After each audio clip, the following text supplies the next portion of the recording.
Oops. Okay. So let's start. Namo tassa bhagavato arahato samma sambuddhassa. Namo tassa bhagavato arahato samma sambuddhassa. Namo tassa bhagavato arahato samma sambuddhassa. Sadhu, sadhu, sadhu. Okay, so for today we will be reading through a story about Khema of great wisdom. So she was praised by the Buddha for her wisdom, and she was also one of the foremost female disciples during the Buddha's time. We will read a little bit about her story, and then we will read Samyutta Nikaya 44.1, Khema Sutta. Sorry, I'm just going to stop share because I realize I think that my screen is no longer showing the correct. So bear with me as I share my screen again. There we go. So this time it should work. Yes, okay. Right, so Khema of great wisdom. Just as there were two foremost disciples in the order of monks, namely Sariputta and Moggallana, likewise the Buddha named two women as foremost amongst nuns, namely Upalavana and Khema. So for today, we will read about Khema. So the name Khema means well settled or composed or security or secure, and is a synonym for Nibbana. So that's quite interesting. Khema is a synonym for Nibbana. So the nun Khema belonged to a royal family from the land of Magadha. When she was of marriageable age, she became one of the chief consorts of King Bimbisara. So those of us who remember, King Bimbisara was one of the kings that was famous during the Buddha's time. And again, his story was very interesting. He was a great supporter of the Buddha, but he had a son, Prince, I think his name was, I hope I didn't get it wrong here, Ajatasattu. And his son was, driven by, various, perhaps maybe greed or something. And so King Bimbisara actually, towards the end of his life, unfortunately, his death was in a way caused by his son's greed to become king. So that's, again, another separate story, but King Bimbisara himself was mentioned in quite a number of the suttas. So most likely he was a strong supporter of the Buddha. So as beautiful as her appearance was, equally beautiful was her life as the wife of an Indian Maharaja, or Maharaja means king, so the king. When she heard about the Buddha from her husband, she became interested, but she had a certain reluctance to become involved with his teaching. She felt that the teaching would run counter to her life of sense pleasures and indulgences. So obviously, as a chief consort, she enjoyed luxury. And so the king, however, knew how he could influence her to listen to the teaching. He described at length the harmony, the peace, and the beauty of the monastery in the bamboo grove, where the Buddha stayed frequently. And because she loved beauty, harmony, and peace, she was persuaded to visit there. So this was in Magadha, and if I remember correctly, in today is the main city. Those days called Rajagaha, now it's called Rajgir. And one can travel there, I think, less than a day, if I'm not mistaken, from Bodh Gaya. So it's not very, very far from Bodh Gaya, actually. And, there used to be a monastery in a grove. It's like a nice garden. And it was called Bamboo Grove because of a lot of bamboo there. And the last time I visited back in 2003, the grove is still there. Very nice, very peaceful. So because she loved beauty, harmony, and peace, she was persuaded to visit there.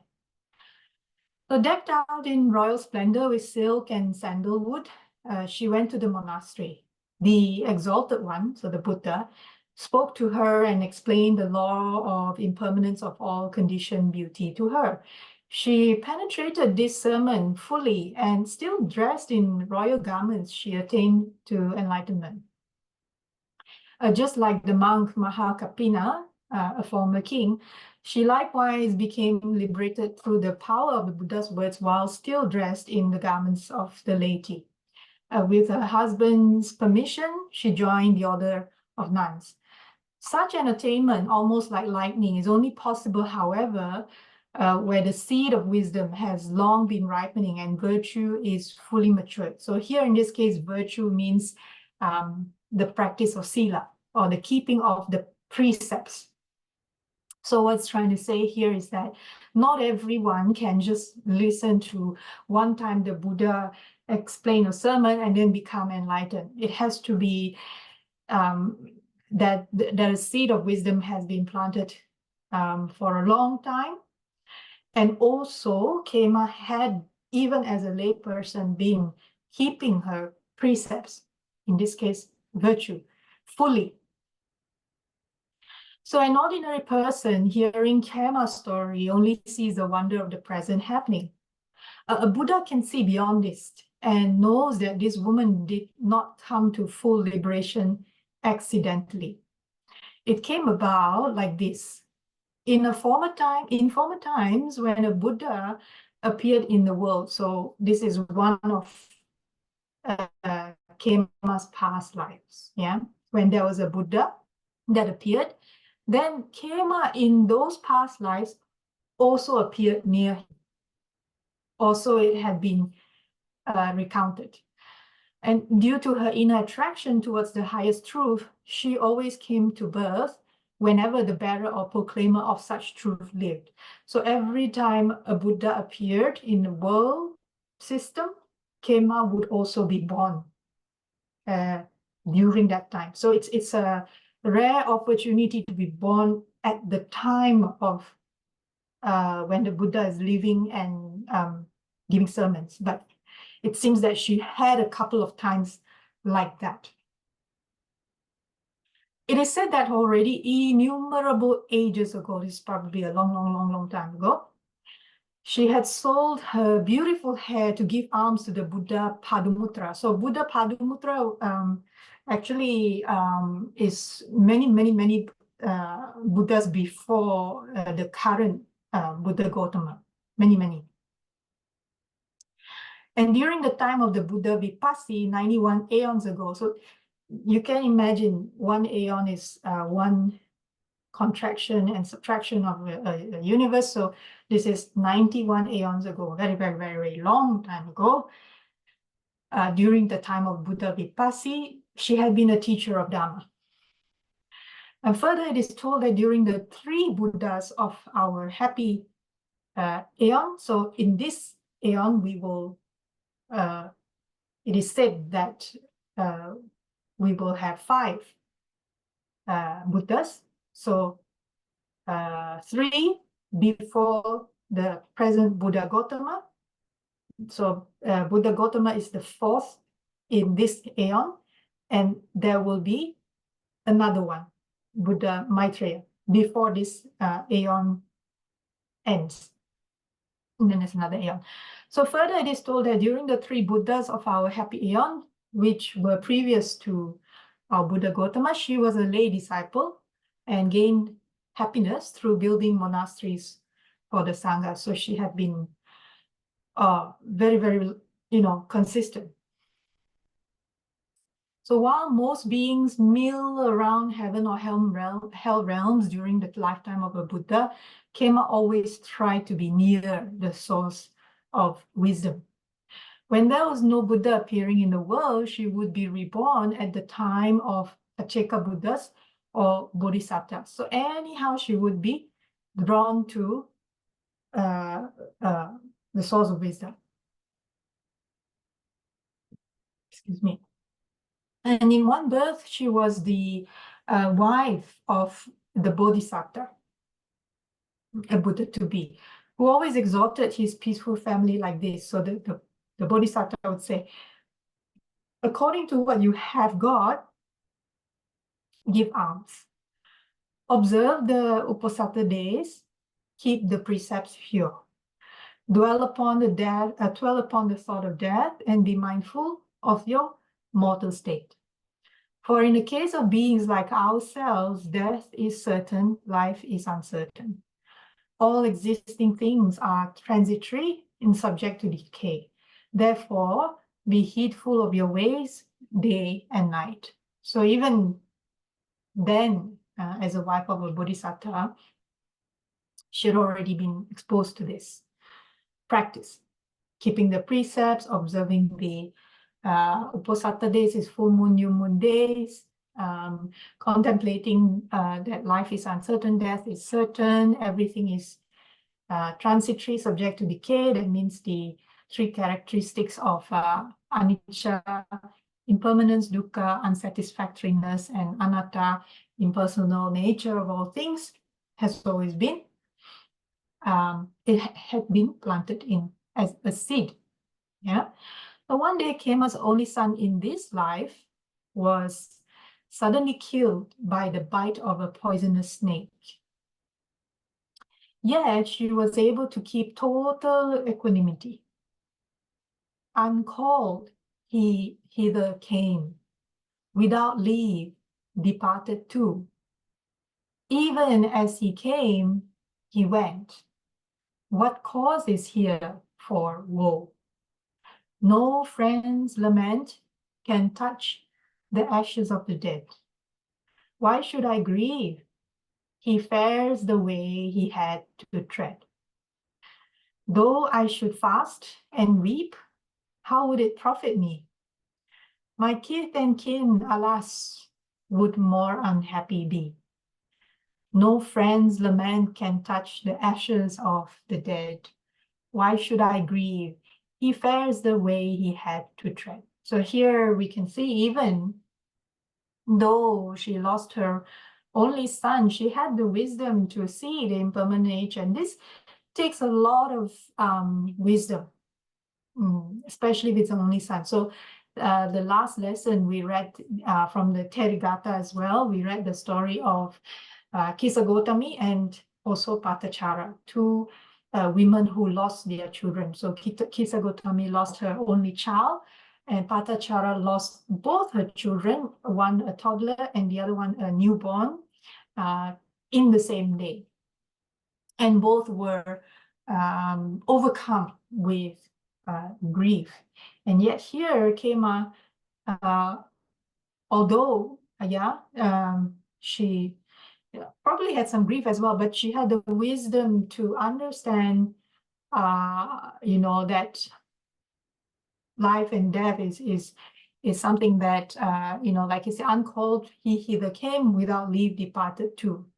So it's like my son, uncalled for, came to the world without leave. That means it's not like we have the power to say, okay, I'm going now, and then suddenly drop dead kind of thing. So without leave, we would have to depart, or in this case, her son, without leave, no prior warning, suddenly died due to the snake bite. So another time, so it is told, she was a daughter-in-law of the Bodhisattva. Many times, a great empress who dreamt about receiving teaching from the Bodhisattva, and then actually it was taught by him. It is further recounted that as a queen, she was always the wife of he who was later Sariputta. So interesting, in many lives, she was always around either Buddhas or Bodhisattvas or even a former life of Sariputta. So Sariputta is also, again, foremost in wisdom in the order of the monks. So you can see how her inclination is life after life after life. So it is further recounted that as a queen, she was always the wife of he who was later Sariputta, who said about her, of equal status is the wife. So the former life of Sariputta, who was a king, sees her as equal status, even though she is a queen. Obedient, speaking only loving words, with children, beauty, fame, garlanded, she always listens to my words.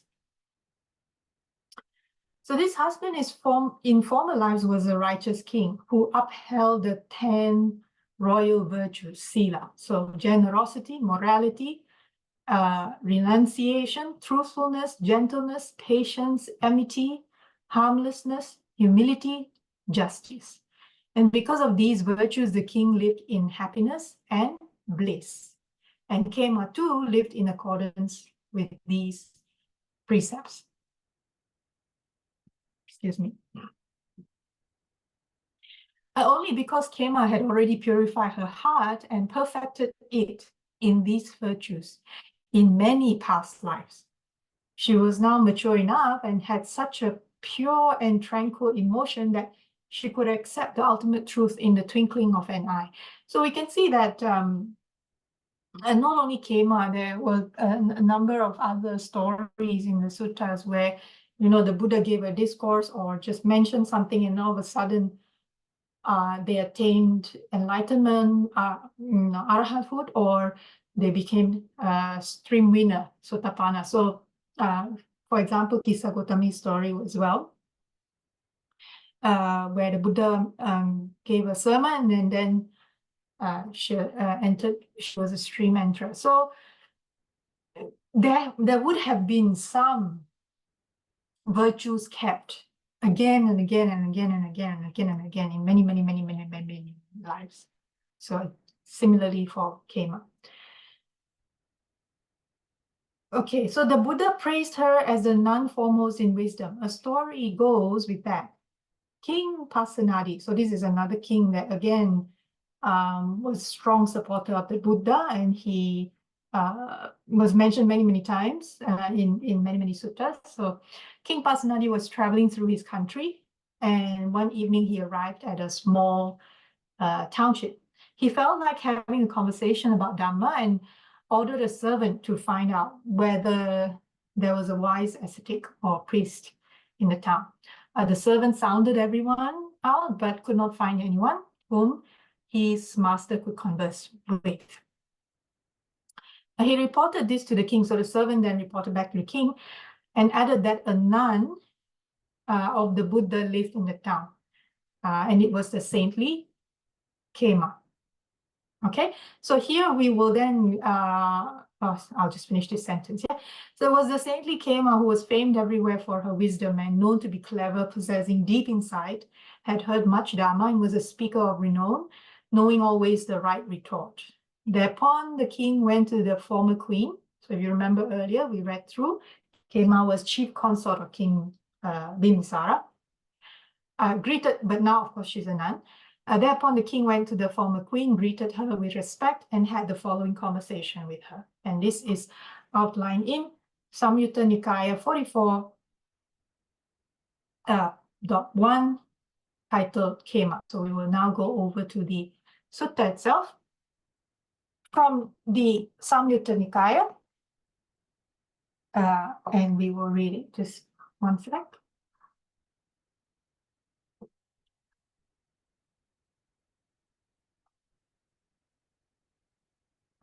So bear with me. So this is from the connected discourses on the undeclared. From Salayatana Vaga Samyutta. Okay. Right. So on one occasion, the Blessed One was dwelling at Savatthi, in Jeta's Grove, Anatta, Pinnacle Park. Now, on that occasion, the Bhikkhune Khema, while wandering on tour among the Kosalans, so this is the kingdom of Kosala, and King Pasenadi was at that time the king of the Kosala kingdom. So while wandering on tour among the Kosalans, she had taken up residence in Toranavatu between Savatthi and Saketa. Then King Pasenadi of Kosala, while traveling from Saketa to Savatthi, so he was on the way to Savatthi, probably to visit the Buddha. So the king took up residence for one night in Toranavatu between Saketa and Savatthi. Then King Pasenadi of Kosala addressed the man thus. Excuse me. Go, good man, find out whether there is any ascetic or Brahmin in Toranavatu whom I could visit today. Yes, sir, the man replied. But though he traversed the whole of Toranavatu, he did not see any ascetic or Brahmin there whom King Pasenadi could visit. The man did see, however, the Bhikkhune Khema, resident in Toranavatu. So he approached King Pasenadi and said to him, Sire, there is no ascetic or Brahmin in Toranavatu whom your majesty could visit. But, sire, there is the Bhikkhuni named Khema, a disciple of the Blessed One, the Arahant, the perfectly enlightened one. Now, a good report concerning this revered lady has spread about thus. She is wise, competent, intelligent, learned, a splendid speaker, ingenious. Let your majesty visit her.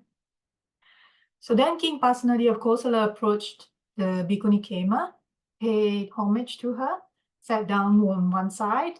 So at that time, when we read the suttas, even many times when, whether it's a Brahmin or a lay person or whoever visited, paid respect, visit the Buddha, it's the custom that time, they pay homage and then they'll sit down to one side. And said to her, how is it, revered lady, does the Tathagata exist after death? Great king, the Blessed One has not declared this. The Tathagata exists after death. So here she's trying to clarify a question. So the king asked, how is it that the Buddha can exist after death? Can the Buddha exist after death? And then Bhikkhune Khema replies, well, the Buddha never said that, never declared, never said that the Tathagata, the Buddha, exists after death. Then, revered lady, does the Tathagata not exist after death? Great king, the Blessed One has not declared this either. The Tathagata does not exist after death. So here again, Khema is kind of trying to explain to King Pasenadi that the Buddha never said that Buddha exists after death. He also never said that he does not exist after death. So now King Pasenadi is asking further questions to try and understand further. How is it then, revered lady, does the Tathagata both exist and not exist after death? Great king, the Blessed One has not declared this. The Tathagata both exists and does not exist after death. Then, revered lady, does the Tathagata neither exist nor not exist after death? So obviously from this conversation, the king is getting very confused. He's like, okay, so the Buddha didn't say that he exists after death. He didn't say he doesn't exist after death. He's asking Bhikkhune Khema. Now you're saying the Buddha also say he did not say that he exists or does not exist, or neither exists not. So it's like, wait, what category then is the Buddha going to fall into, right? He's trying to understand. Then, revered lady, does the Tathagata neither exist nor not exist after death? Great king, the Blessed One has not declared this either. The Tathagata neither exists nor does not exist after death. Did not say that. How is this, revered lady? When asked, How is it, revered lady, does the Tathagata exist after death? And when asked, then, revered lady, does the Tathagata neither exist nor not exist after death? In each case, you said, Great King, the Blessed One has not declared this. What now, revered lady, is the cause and reason why this has not been declared by the Blessed One? So the king is actually, he's very good. He doesn't give up. So it's almost like, in quality assurance, there is a technique called the 5 whys. So it's a little bit like that. So we ask a question, then we're given an answer, and then we ask further to dig deeper and dig deeper. So King Pasenadi, in this case, he has that kind of, he's not satisfied. He's given an answer. He's like, no, I want to dig deeper. I want to dig deeper. And then finally, he's like, well, everything also you say, the Buddha did not declare this. So why? Why the Buddha did not declare this? Well then, great king, I will question you about this same matter. Answer as you see fit. What do you think, great king? Do you have an accountant or a calculator? Well, in those days, no calculator. I guess they might have something to, some kind of tool to count, yeah? So do you have an accountant or a calculator or a mathematician who can count the grains of sand in the river Ganges? Thus, there are so many grains of sand, or there are so many 100 grains of sand, or there are so many 1,000 grains of sand, or there are so many hundreds of thousands of grains of sand. So the Ganges River is a famous river that runs across certain parts of India, and it's very well known. Because it's very fast flowing, so it comes from the starts from the Himalayas and flows right down to the ocean, and a lot of, even till today, consider it like a very holy, so a river or a spiritual river. So because the river is so big, wide, huge, long, and obviously the sands in the river would be enormous. And so what Bhikkhune Khema is here trying to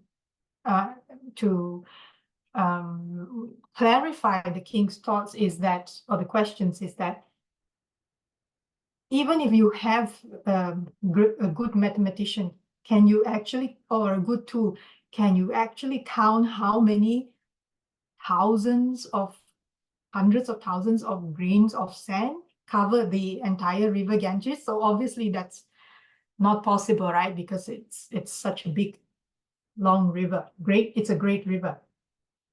So the king said, no, not possible, revered lady. Then, great king, do you have an accountant or a calculator or a mathematician who can count the water in the great ocean thus? There are so many gallons of water, or there are so many hundreds of gallons of water, or there are so many thousands of gallons of water, or there are so many hundreds of thousands of gallons of water? No, revered lady. For what reason? Because the great ocean is deep, it's immeasurable, it's hard to fathom. So the ocean's so huge, not possible to quantify it. So too, great king, that form by which one describing the Tathagata might describe him has been abandoned by the Tathagata, cut off at the root, made like a palm stump, obliterated, so that it is no more subject to future arising. So this again, this phrase, abandoned by the Tathagata, cut off at the root, made like a palm stump, obliterated, is a common phrase used also by the Buddha and some of other suttas we have read before. That means to say that the root of the root of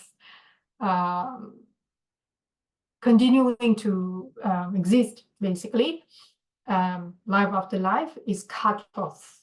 Yeah, the source of craving is cut off. So the Tathagata, great king, is liberated from reckoning in terms of form. He is deep, immeasurable, hard to fathom. hard to fathom, like the great ocean. Sorry, pronounced it wrong. Hard to fathom, like the great ocean. So it's difficult to even, for one who is the Buddha, he's liberated from, he's liberated from the idea of formations and all that. He is deep, he is immeasurable. It's difficult to think, to quantify. Just like the great ocean is difficult to quantify. So in that sense, the Tathagata exists after death does not apply. And the Tathagata does not exist after death also doesn't apply. And the Tathagata both exists and does not exist after that does not apply. And the Tathagata neither exists nor does not exist after that does not apply. And here she, again, in the tradition of giving discourse, giving sermons, uses repetition.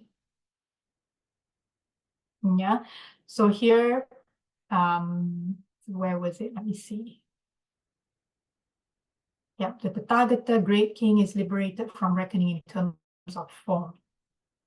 So that feeling by which one describing the Tathagata might describe him, that perception. So here she's using the 5 aggregates: form, feeling, perception, volitional formations, sankaras, or mental preparations, you can say, and consciousness. So that feeling by which one describing the Tathagata might describe him, that perception by which one describing the Tathagata might describe him, those volitional formations by which one describing the Tathagata might describe him, that consciousness by which one describing the Tathagata might describe him, has been abandoned. So he has abandoned the 5 aggregates, cut off at the root, made like a palm stump, obliterated, so that is no more subject to future arising. The Tathagata, great king, is liberated from reckoning in terms of consciousness. He is deep, immeasurable, hard to fathom, like the great ocean. The Tathagata exists after death does not apply.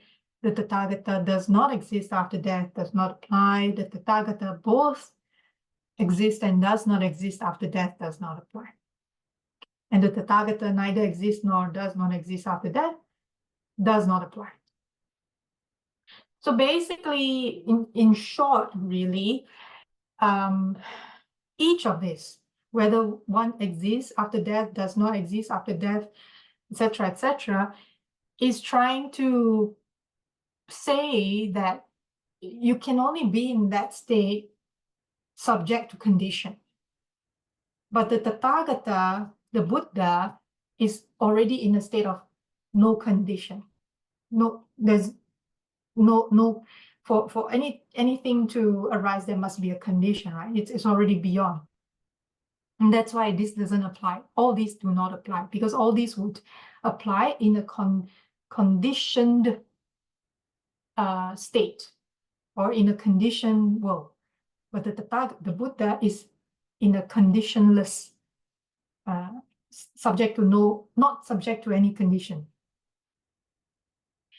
So then King Pasenadi of Kosala, having delighted and rejoiced in the Bhikkhune Khema's statement, rose from his seat, paid homage to her, and departed, keeping her on his right. It's customary on those days as a form of respect. Then on a later occasion, King Pasenadi of Kosala approached the Blessed One. So if you remember in the beginning of this sutta, the king was traveling from Sakyeta to Savatthi, and the Buddha was living in Savatthi, in Jeta's Grove, Jetavana monastery, Anathapindika's park. So after he had that conversation with Bhikkhune Khema, he continued his way and went to meet the Buddha.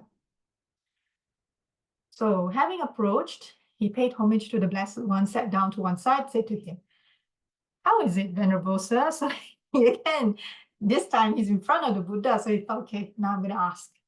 Same thing. How is it, Venerable Sir, does the Tathagata exist after death? Great King, I have not declared this. The Tathagata exists after death. All as above, down to, okay, so he repeated all the questions, this time to the Buddha. And then the Buddha said, Great King, I have not declared this either. The Tathagata neither exists nor does not exist after death. How is this, Venerable Sir? When asked, how is it, Venerable Sir, does the Tathagata exist after death? And then he repeats all the questions. Exists after death, does not exist after death. Exists, what was it? Let me go back to, yeah, both exist, nor does not exist after death, neither exists nor does not exist, nor not exist after death. So he's really using it's almost like a format of questioning where you're trying to cover all the different criteria. In a way, he's quite scientific, King Pasenadi, the way he asks. So where is it? And the Buddha said,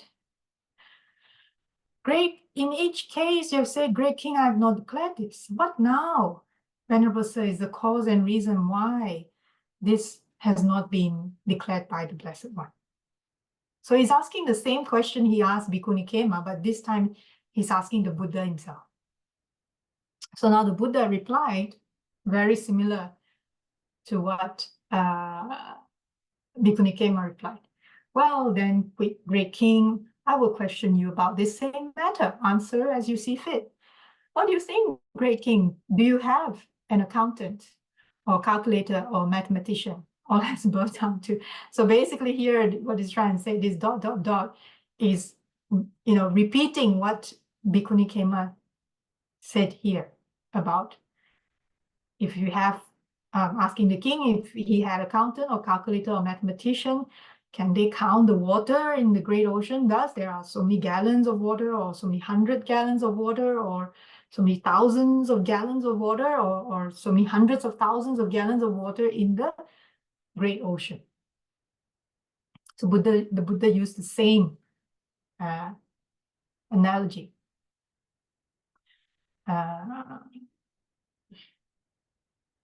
So the Tathagata Great King is liberated from reckoning in terms of consciousness.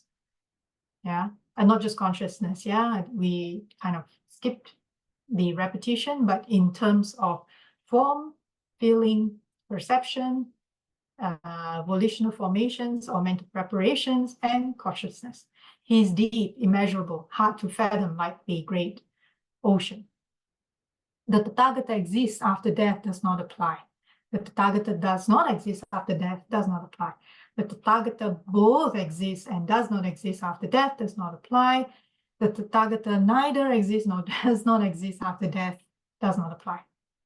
It is wonderful, Venerable Sir. It is amazing, Venerable Sir, how the meaning and the phrasing of both teacher and disciple, in this case, the teacher will be the Buddha, the disciple will be Bhikkhune Khema. So King Pasenadi saw how both teacher and disciple coincide and agree with each other and do not diverge. For him, it's amazing. It is amazing, given the fact that he's not questioning them at the same place at the same time. And also, even sometimes we see in the suttas, whenever there's a discussion, some teachers of those times are not consistent. Even within the same sutta, in a particular discourse, conversation with the Buddha, they are not consistent with themselves even. Here in this case, both teacher and disciple coincide, agree with each other. So what they say is the same. That is, in regard to the chief matter. Now the king, now he confessed. On one occasion, Venerable Sir, I approached the Bhikkhune Khema and I asked her about this matter.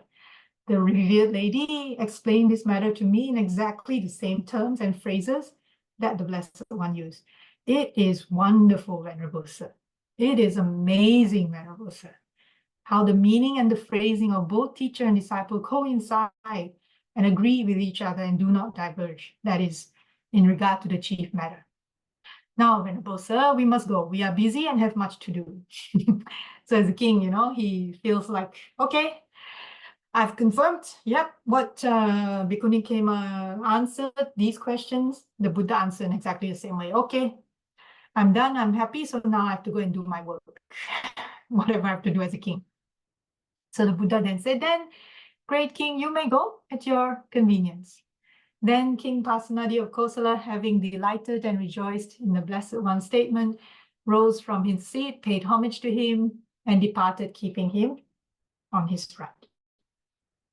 Okay, so that was Samyutta Nikaya, Khema Sutta. So for those of you who are interested, you can continue to read from here as well.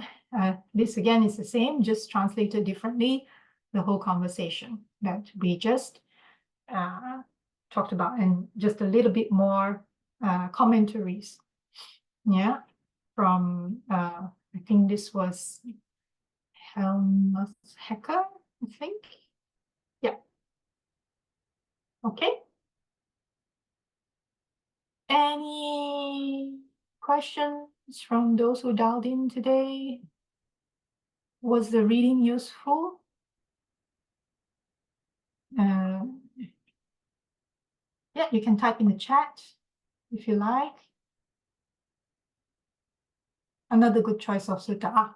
Yeah, thank you very much. I kind of had this thought to read from the Therigathas, but also not just read the verses, to try and find the stories behind the Bhikkhunis, the elder nuns during the Buddha's time that wrote these verses. And there is a book called The Great Disciples of the Buddha. I think there was also one called The 10 Most Foremost Disciples of the Buddha. But those books generally, for one reason or another, generally focus on the monks, the senior disciples. So of course, Venerable Sariputta, Venerable Moggallana, Venerable Ananda. I can't remember, because I touched on that book many years ago. Probably Mahakassapa. Basically those senior, foremost in the order of the monks. But there's not a lot of books. Well, Therigatha, of course. I'm not sure if I explained it perfectly, Marshally, but I hope it was useful. So I'll try, I don't know yet, next Sunday if we will have the opportunity to hear from a twin guide. I know a number of them are running some retreats, so it's a busy time, but we'll see. Is there anyone who had any special requests of a particular Theri or Bhikkhuni during the time of the Buddha? I'm also trying to dig up to see if I can find anything on Bhikkhuni Uppalavana, the other senior, foremost female disciple of the Buddha. So I'll see if I can find anything. But does anyone have any requests? Oh, it doesn't have to be Therigatha, it can be from anything. Yes, no? Does anyone have any questions?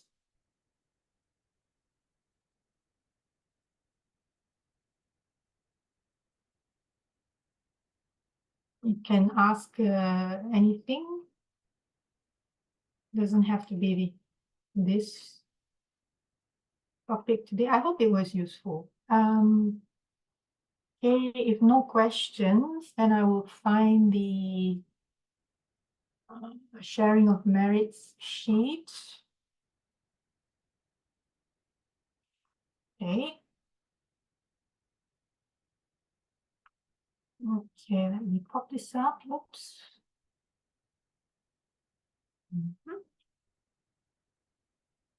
Okay, share merits. So let's all share the merits today after listening to the story of Khema of Great Wisdom, Bhikkhune Khema of Great Wisdom, and also Samyutta Nikaya 44.1 Khema Sutta. So let's share the merits. May suffering ones be suffering free, and the fear-struck fearless be. May the grieving shed all grief, and may all beings find relief. May all beings share this merit that we have thus acquired for the acquisition of all kinds of happiness. May beings inhabiting space and earth, devas and nagas of mighty power, share this merit of ours. May they long protect the Buddha's dispensation. Sadhu, sadhu, sadhu. Okay, thank you for dialing in. I hope that was useful. As usual, this will be uploaded to the YouTube channel later. Have a good week. Keep smiling, keep practicing 6 hours. Most welcome. Bye-bye.